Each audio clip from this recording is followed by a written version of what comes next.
বিয়ে বাড়ির তো সমস্ত রকম ভিডিওই তোমাদের সাথে শেয়ার করে ফেলেছি। তো এবার এটা হচ্ছে একদমই শেষ ভিডিও, বিয়ে বাড়ি থেকে বাড়ি ফেরার ভিডিও। সকালবেলা ঘুম থেকে উঠে রেডি হয়ে আমরা হোটেল থেকেই বেরিয়ে পড়েছিলাম বাড়ি আসার জন্য। তো ব্রেকফাস্ট যেহেতু করা হয়নি তাই খিদে পাচ্ছিল, কিন্তু কোথাও কোনো দোকান দেখতে পাইনি। অবশেষে একটা দোকান পেলাম, কিন্তু সেখানে এসে লুচির সাথে তরকারিটা ছিল একদমই শাক চচ্চড়ির মতো। তবুও বাধ্য হয়ে খেতে হলো। খাওয়া দাওয়া করে আমরা আরো এগাতে লাগলাম, আর যতই যেতে লাগলাম ততই গাছারির রাস্তা। অবশেষে কোলাঘাটে এসে পৌঁছালাম। তখন প্রায় দুপুর 2টোর কাছাকাছি বাজে। যেহেতু আগের দিনে রিসেপশনের দিনে বরের বার্থডে ছিল, তো আমার বর আগেই বলে রেখেছিল যে ফেরার পথে ট্রিট দিয়ে দেবে। তো যাই হোক, যেহেতু কলকাতা পৌঁছাতে আরো অনেকটা টাইম লেগে যাবে, তাই আমরা ভাবলাম চলো কোলাঘাটে তো অনেক রেস্টুরেন্ট আছে, ওখানে কোথাও খেয়ে নেওয়া যাক। তারপরে আমরা গাড়িটা ঘুরিয়ে নিয়ে আমিনিয়া রেস্টুরেন্টে চলে গেলাম খাওয়ার জন্য। তো দেখো এই যে চলে এসেছি। এরপরে গাড়ি পার্কিং করে আমরা সবাই চলে গেলাম ভিতরে। তো তারপর ভিতরে গিয়ে বসে গেলাম একদমই গেটের সামনাসামনি একটা সিটে। তো দেখো বসে গেছি, এই যে ওরা 3জন এদিকে আর আমরা। পুচকুগুলো এদিকে মেনু নিয়ে একজন খেলছে, আর একজন হচ্ছে তোমার ওই যে টিস্যু আর ফর্ক স্পুন এই সমস্ত নিয়ে খেলছে।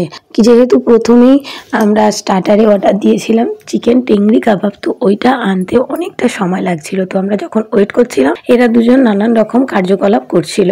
টিস্যু দিয়ে নিজেদের প্লেটগুলো নিজেরা পরিষ্কার করে নিচ্ছিল। দেখতে কিন্তু বেশ ভালো লাগছিল। ছোট বাচ্চারা যখন নিজেরা আগ্রহী হয়ে এত কিছু করে, তো দেখতে ভালো তো লাগবেই, কিন্তু যদিও তারা কিছুই খেতে জানে না। তো দেখো চলে এসেছে চিকেন টেংরি কাবাবটা। তো এটা ছিল জাস্ট অসাধারণ। এটা এখানের আমার দারুণ লেগেছে খেতে। মেয়োনিজের সসগুলো ছিল, ওগুলোর সাথে মিশিয়ে খেতে আরও ভালো লাগছিল। তো যাই হোক, এটা কমপ্লিট করার পর চলে এসেছিল আমাদের বিরিয়ানি। তো আমি আর কৌশিক আমরা অর্ডার দিয়েছিলাম স্পেশাল চিকেন বিরিয়ানি, আর শুভয়নদারা অর্ডার দিয়েছিল স্পেশাল মাটন বিরিয়ানি। যেহেতু কয়েকদিন ধরে মাটন খাওয়া হচ্ছিল, তো আমরা চিকেনটাই নিয়েছিলাম।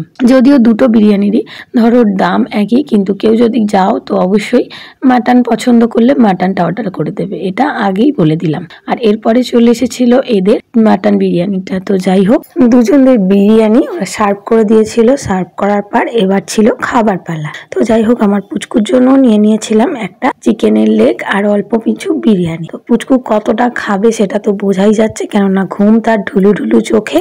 অপরদিকে সে ফোন দেখতে ব্যস্ত ছিল। আর এই যে দেখো বিরিয়ানির মধ্যে লেগগুলো কতটা বড় বড় ছিল, আলুটাও ভীষণই সফট ছিল।